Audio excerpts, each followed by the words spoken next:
So if, like me, you're inspired and interested in the workflow of other musicians and music producers, then you're definitely going to want to check out this video. We've got 3 track breakdowns by 3 very talented musicians, and this is the second part of the Making an EP with My Subscribers video. I'll be breaking down a really interesting acoustic bass track from Tabs, a dark, moody beat from Yhello, and a floaty electronic lo-fi track from Lov Sum. So there's tons of interesting information and insight from these producers coming up, and if you like the video, please do remember to drop a comment and drop a like to help the channel grow and show some love for these producers in the comments down below. I will definitely be doing something like this again in the future, so if you're interested in taking part, please do let me know in the comments down below. But anyway, on to the first track breakdown. So this next track is one that was a little bit more challenging because it sort of stuck out from the rest in that it veered a little bit away from lo-fi more into sort of like an indie lo-fi folky space, and it was great fun working on it. So the artist who wrote this goes by the name of Tabs. So I'll give you a brief demo of how it sounded when I received it, and also show you some clips from Tom, aka Tabs, who's broken down a bit of his thought process behind writing the track. So I'll play it from here.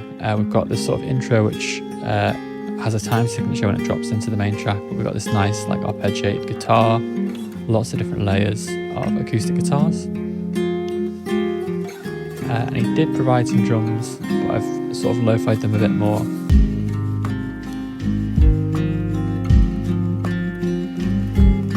It's got a nice sort of folky groove to it, almost a bit grungy. And then there's a nice little break in the middle.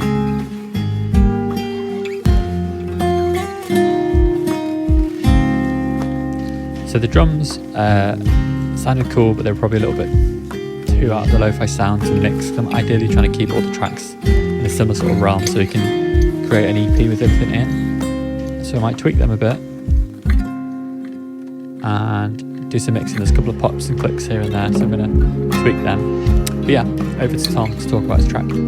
Hello everyone, I'm Tabs. I'm a guitar player and lo-fi producer from North England, and I'm just going to steal a few minutes of your time today to discuss mine and Mondo's new track, Aesthesis.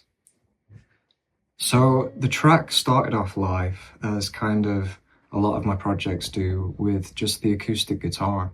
So I'd like to spend just a couple of minutes discussing the actual kind of compositional aspects of the track. I'll try and keep it brief. I'm a bit of a nerd, so I'll just yap otherwise.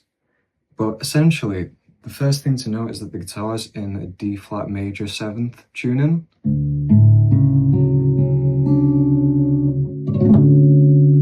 And what that allows us to do is a lot of kind of open pull-offs and harmonic sweeps. And that kind of adds the character of the track, and the entire thing ends up with that kind of D flat tonality to it. So we start off quite simple. We have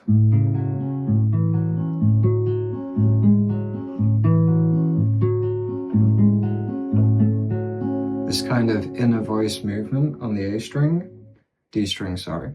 And then we move that voice to the outside.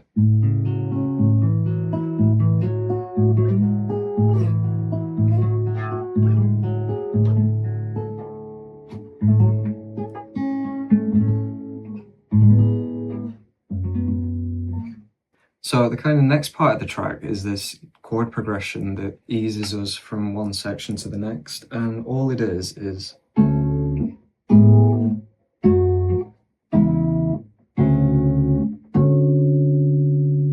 kind of like descending pattern that brings us back up to this harmonic, and we play it with kind of a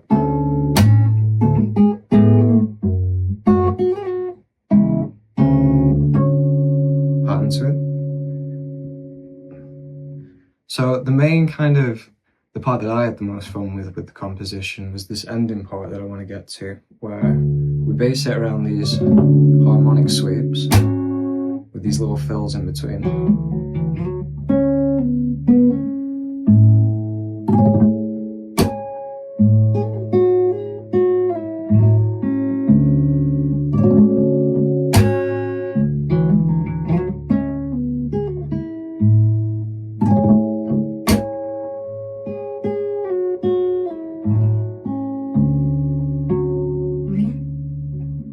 It's nice when you kind of play the guitar to put it in an open tuning or something that's kind of unfamiliar to yourself, because it breaks you out of kind of the muscle memory.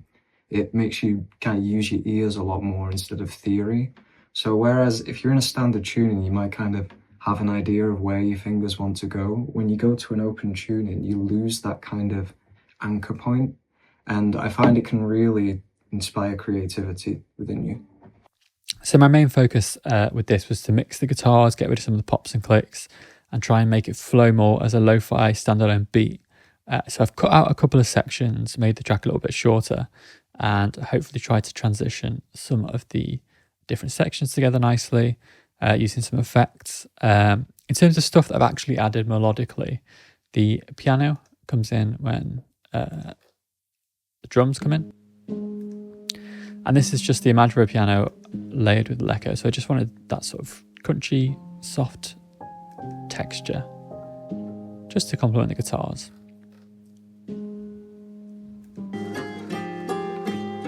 It sort of grounds them a bit as we transition from guitar sections. You've got this common ground of this piano melody. I also added the Alev Lens vocals, which I've not used in a little while. And again, they help transition between this sort of intro into the bit where the drums drop in. And even though we have a time signature and a sort of a change to the feel of the track, it helps flow a little bit. For the bass, I swapped out for Trillion just for a little more of a warm acoustic upright bass. And then I added the drums. So I'll just play through halfway through the intro. Just mixing the guitars a bit. We've got some atmosphere, which is just some field recordings that I had on the field recorder. And then, yeah, we're sort of blending up. Just sort of smushes the sound a bit and then brings in the drum and gets that second arp. So if I go onto the master bus, I've got Soothe, taming some of the lows, cassette, which sort of glues everything together a little bit, as well as adding the sort of cassette articulations. I've got this choppy sweep preset, which I've used a lot in the past. It's a combination of cutting out the lower frequencies, which I also do at the start to sort of blend in the guitars. So we're cutting out the lows and we're upping the intensity of this Portal preset, which I think was Dreamy Music Box, or it was called something like that, Dreamy Box or something. And it sort of blends everything together. And we're also firing that into Dust Verb as well. Just sort of smudging it. I've also got this multi-verb which comes on towards the end of the track. Just works as a nice little break. It's a really cool guitar playing in this track. And then finally the drums, which I've just gone for a punchy, very lo-fi sort of palette. So for the kick, we've got just a sort of simple, punchy kick. I've kept the clap that Tom sent over, which adds a nice texture to the track, and it sort of carries through when the rest of the drums drop out. We've got just a nice hi-hat progression, I think with some splice. Another sort of bossery vibe hi-hat, which was also from Splice. You can search for that and you'll find it. I've got some snare layers. Tibbo the Traveller sent me some drums a while back. Really nice selection, so I've used a few of them. I think this one was also from Tib, and a Addicted Drums patch with just an open hat that layers with the rest. So it's unmastered and probably needs a bit more of a mix. But that's the track, and I think it's worked really well, and it now sort of blends nicely with a few of the other tracks in the EP. So big shout out to Tabs for that. Definitely check him out. Again, everything in the description down below. On to the next track. So after this video launches, I'm going to be doing some final touches, mastering, and getting these tracks released commercially. And to do that, there's no better way than this week's video sponsor, who is DistroKid. So I've been trying to release more independent music recently, And thankfully I've been getting some editorial support as well as support from other playlists by private curators. And there's so many other benefits to releasing your own music and having 100% ownership and control over these tracks. And the best way to do that, in my opinion, is with this week's video sponsor, who is DistroKid. DistroKid allows you to easily upload your music to all major streaming platforms, as well as a long list of other more unusual ones, and you never know where your music might pop off, so it's best to have it available as widely as possible. And if you're an independent artist, I think the main selling point of DistroKid is the fact that it's so cheap, it's so affordable, and you keep all of your royalties. And like I said before, other distributors sometimes take 10, 20 or 30% of your royalties. It's worth checking if they're actually providing a good service for that cut, maybe even work out what that is in a year and see if it's worth moving over tracks to DistroKid. It's super easy to use, it's fast to upload and edit your music, and it has loads of great tools to help fix issues that you might come across when uploading music, to help create artwork, promotional material, hyperfollow pages, and even Spotify canvases, and additional tools like that which actually help your music potentially land in editorials if done correctly. So if you want more information on DistroKid, or if you want 7% off your first year's membership, I highly recommend clicking the link in the description down below. If you want your songs on every platform without the headache, DistroKid is definitely the way to go. So if you got any questions, let me know in the comments down below. But for now, on to track number 2. So next up we got another track that just sounded insane when I got it anyway, and it probably could have been dropped as is. It was such a nice track, and there was sort of everything was covered really. So I was again trying to add my flair without sort of impacting, I guess, what was already there. This track by a very talented artist called Yhello. He's given us a couple of B-rolls which I'll mix in at some point. Again, I'll drop the links to his music and his socials in the description down below, so if you don't already know him, then you can check him out. But yeah, just to give you an idea of what the track was sounding like when I first got it.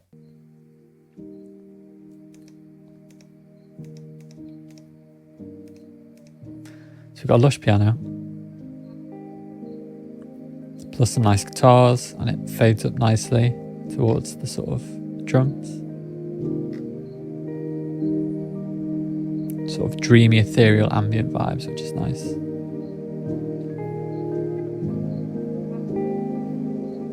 One thing I noticed was something went a bit off on the guitars there, so I redid that. And then you got this is just perfect. It's got a nice texture to it. The bass is warm, and the melody's interesting. So it's going to be a challenge, but I'm going to dive in and see what I can add to it.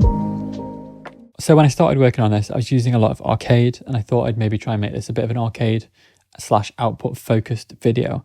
So I tested out a new tool. So I'll just show you that first before I dive in. And it's not sponsored, but I saw an email come through and I thought I'd give it a go. So essentially, they've released a new tool called Co-Producer, and you put it on your master, and you tell it what key you're in, and you let the VST listen to your track. And then you put a little description in, and you ask it what you want to find. So I've made it listen to the track, put in soft, guitar, ambient, hit find samples.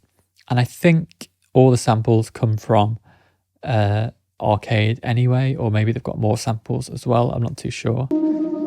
But it brings up, you can see auras is one of the arcade lines. And 9 on guitar, and then you can play, see if it fits your track. And they also have a feature where you can hit reimagine. And I think it's AI generating some alternatives that are completely unique. So that's pretty cool. So it's like Splice, but you're also getting some potentially completely unique samples. Not sure what the legalities are, etc. But I think with our arcade, it probably trains on its own material anyway, so you're probably good. But definitely read T's and C's before you start using AI generated stuff. I did that and I found some textures. And these are all, none of these are the AI ones, these are just the samples they already had.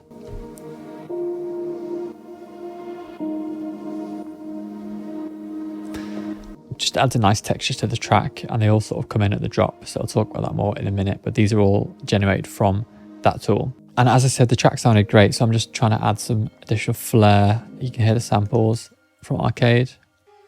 Distant voices and auras are what I use on most of my tracks when I'm using arcade. Rejuvenation is giving that a nice flute and the sort of texture sort of chimes.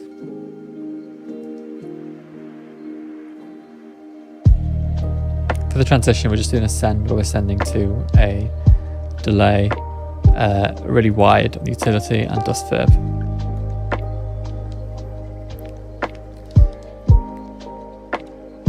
I add this texture as well, which plays a couple of times. It's just a sort of auras inorganic beginnings patch, which I'm using the modulation and this pitch wheel just to give a bit of movement.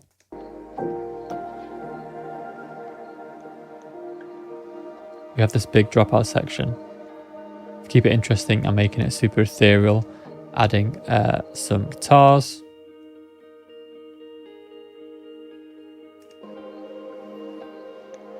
And blending that with the original. And then I bring the bass in a little bit sooner. So it just sort of helps rise it all towards when the drums drop back in. That was a really cool addition. I like how Yhello sort of composed this section. And then everything drops back in.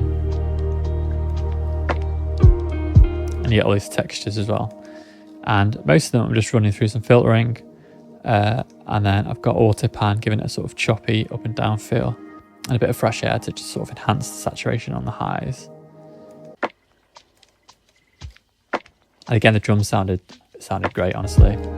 It's got a lovely organic vibe. I dropped in some of the clocks from Sleepy Lo-Fi Pack, transition from the Sleepy Lo-Fi Pack, and also some sort of ride cymbals from Addictive Drums.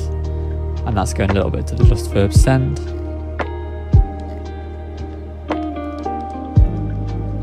Plus this guitar, which is just a DI into Archetype and then into Valhalla Shimmer.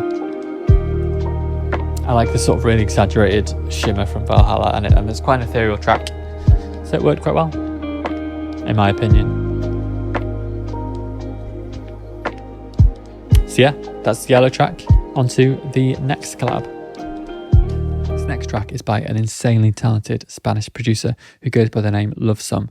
You may well have come across him because he's a heavyweight in the music scene. He's known for his super emotional lo-fi beats, his lush sound design, and his insane talent for just crafting beautiful music. This was probably one of the more difficult ones because it was just sounding fantastic out the box, but I also wanted to add my own flair and obviously for this purpose try and finish it off in a way that did justice to the original idea. So I'll play the track. Got this lush, warm E-piano, a nice atmospheric texture. There's some great little sound design features, some sort of transition noises, some synth textures, and it all worked really well. So this is just the stuff that was sent over. And obviously the drums, super crisp and clean anyway. So the challenge now is how can I add something to it? So we'll just go right down from the top. First off, I added an extra sort of atmospheric texture, just a little jungle noise, sort of cuts through the ambient final noise that you got and just adds a little bit extra. The bass is nice and warm, just a sort of gentle warm sub which fit the track perfectly. We've got these effects again from Lov Sum that just help transition nicely between sections, and there's a few little ear candy bits which I'll show you in a sec. So onto the drums. Again, the drums just had, it was a hat and a snare track, but they were nice and textured anyway, and we had a nice pumpy kick. So I tried to do more of the same. I added a bit more with these Foley loops. Again, use the Sleepy Pack a lot in these tracks, but this is just a loop from the Sleepy Pack. Use Brush Free to tidy up a little bit. And I cut some of those. And I blended it with the Foley trigger. So essentially I've got two different loops, again from the Sleepy Pack. I just throw them in simpler, EQ them if I want to, and add an arpeggiator. So then we get these randomized playback each time you play it. But if you've got loops that you like, you can make a load of these different tracks, and they'll obviously work in any BPM because you just need to adjust the rate and they'll sync to your track. And they're a nice thing to have in your toolkit. If anyone's interested in making a pack of toolkit stuff, do let me know. Just a nice texture. And it is random every time you play it. But in the context of everything else, it works quite nicely. And towards the end, we just add just a little extra hat to give a bit of groove to the finish. And these are the instruments that Lov Sum sent over. So we've got loads of cool synth textures, pads, some nice vocals, and of course that killer Rhodes.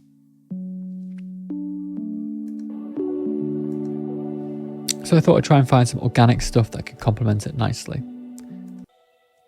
So all together, this is what I got. So first we've got this vocal texture from the Aria Vocalscapes. I've talked about this one a few times. It's a really nice vocal plugin. You can essentially fade between two different samples. You can adjust how dramatic the fade is.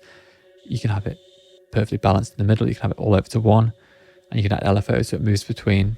And then you've got all these layers, so you can pick different vocal textures and blend them in. And there's effects and stuff. It's a great plugin.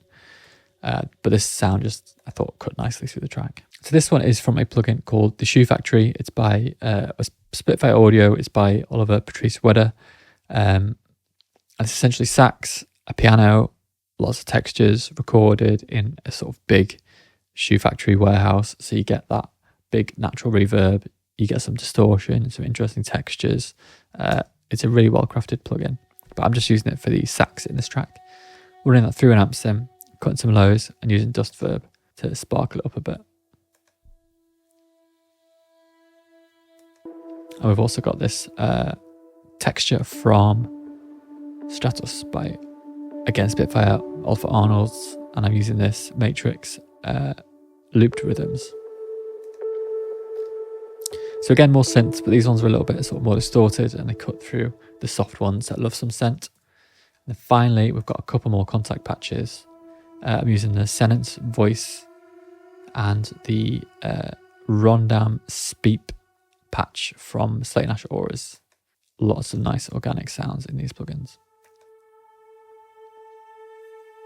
So altogether, instruments wise, we've got this. And finally, to finish it off nicely, went for a guitar. So I'm going DI into a bass fuzz preset, which I tweaked a little bit to allow a little bit more high frequency to come through. Soothe to tame that slightly. Archetype Asato to use your cab and effects. Chorus from Artoria, which is the Juno 9 sort of model. And finally, Fresh Air, just to brighten up some of the frequencies that I'd already cut from the fuzz. So that's the track. Super happy with how it turned out. And I'm super happy with how the whole project turned out. It was really fun working on your ideas. And a huge thanks to everyone who submitted tracks in. And a huge thanks to all the collaborating artists for sending me the videos and working with me on this. We're going to be releasing this project commercially, so stay tuned for that. So yeah, huge thanks for watching, and check out all the artists in the description down below, and I'll catch you next time.